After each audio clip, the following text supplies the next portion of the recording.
Round 21 trades. Last week, I think, is going to come back to bite me a little bit.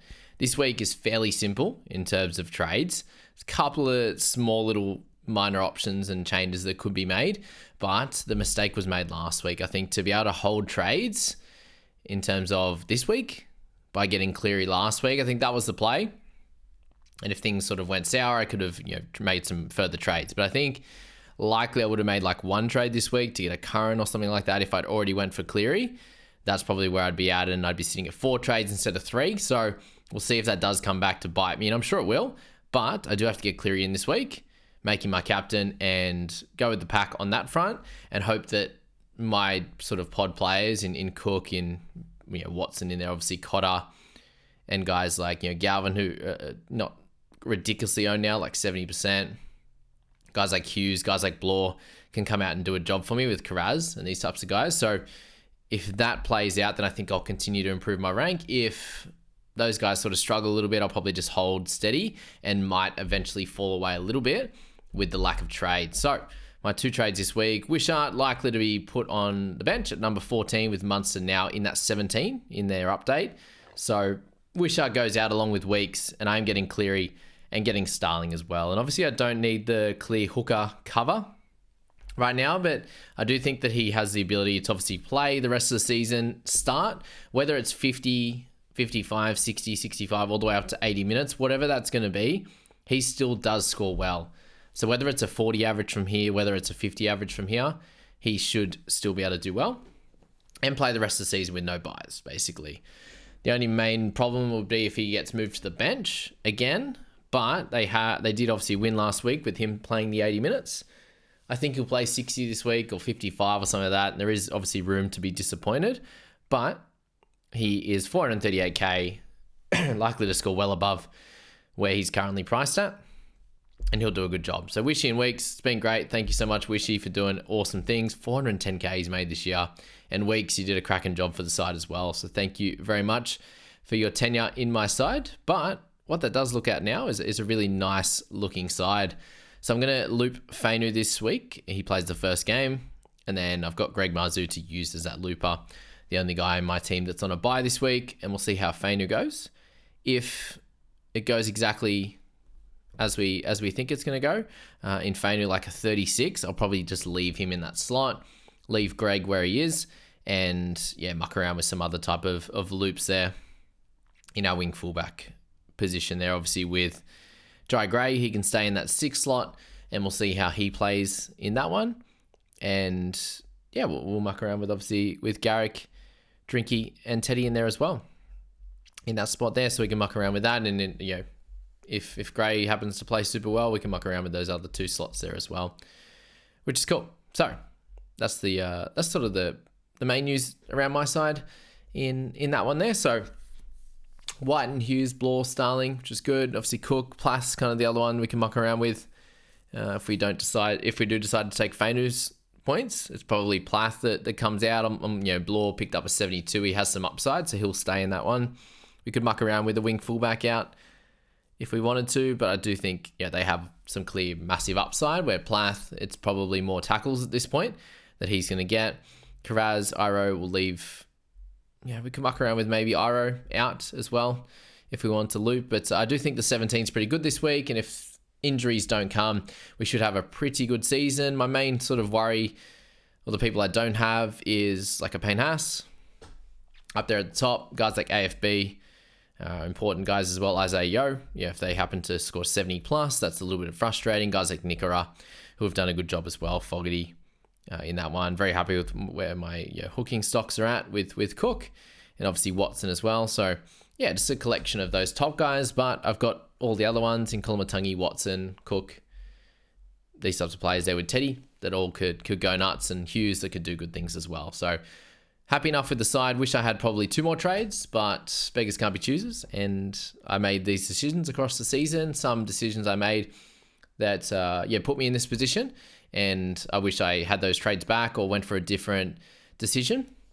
But that's fantasy football, and that's where they're the decisions we make. So again, they'll go into the review next year, and we'll sort that out in trying to improve that when we play next year. And that's what you guys should be doing as well, having a little bit of a review on certain trades you make, and that'll help you going into further weeks there as well. Like if I went Starling last week, I wouldn't have to get him this week, and I'd just get Cleary as a straight swap for a Wishy this week. And if I wanted to make that second trade, I could, but wouldn't have had to as well. So there's different options like that, and different thoughts and feelings that you can put into it. So there you go. That's the fantasy side for the week. My Supercoach team had 11 trades, so a bit nicer than my 5 in fantasy. Have made the 2 this week, sitting just inside the top 2,500. And those 2 trades are Cleary in for... I'm going to go for Dylan Brown, I think. I think Galvin looks like he has a bit more upside at the moment. He's scored 200s in his last 5 games, so we'll stick with him. Even though he has that bye in the second to last round, it's not going to be too much of an issue for a team having 25 players compared to that 21 in fantasy. Casey McLean comes in as well for Ewan Aiken, who is obviously out for the rest of the season. So very, very simple trades this week for me. Get Cleary, get McLean. Leaves me with a decent amount of cash in the bank as well at 217k to hopefully make a straight upgrade next week. If I had a boost, I'd probably jump for it this week. But guys like Plath could be straight upgraded to, well, I think it might be in a bit of trouble to, price-wise, to go straight to like a Crichton or something like that. But that's on the cards, obviously.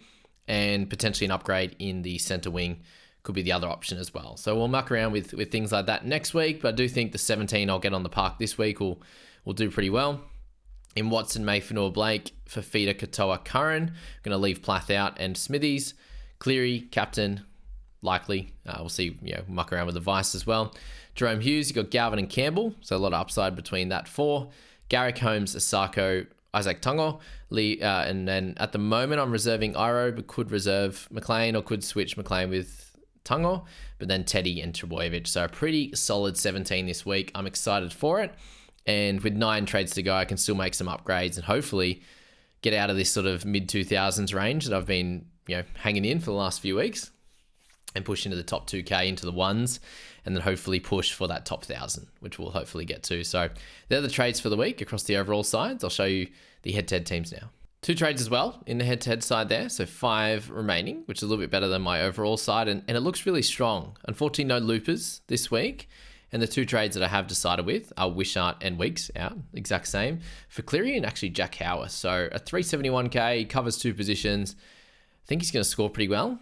Probably not going to take his score this week, although I could probably play him over a Plath or something like that. We'll see how it shakes out. But with Cleary come in, captaincy he gets. Got Payne Haas, Reid Marnie as 2 differences from my overall side. Still got Galvin, got White and Garrick, same thing. Teddy, Drinky, Campbell instead.